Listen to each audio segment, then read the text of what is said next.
perseverance is so important because, you know, it's so easy to want to quit. You know, I think of all the times I wanted to quit my computer job, I think of all the times I wanted to quit music, or let's just be honest, have I ever had thoughts of wanting to quit my relationship or my marriage, or just want to say this is too hard, I'm too selfish, I want to do my own thing. And I'll never forget, I was in Germany and a man came up to me after I had shared my testimony, and he said, because of what you said tonight, I felt like I had heard from God for the first time, but most of all, I'm not going to leave my wife and kids. I'm going to stick through it.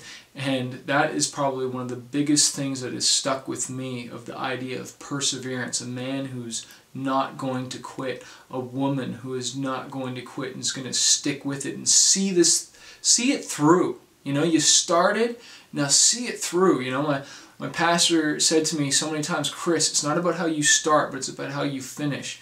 And when I look at the music industry and I look at all the bands and artists that have come and go, and sure, maybe they were called to do something else, but, you know, unfortunately there's a lot of people that got taken out.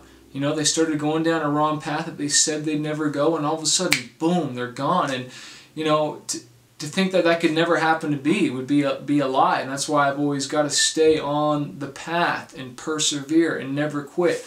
You know, and one of the big things I think about as well is learning how to handle rejection.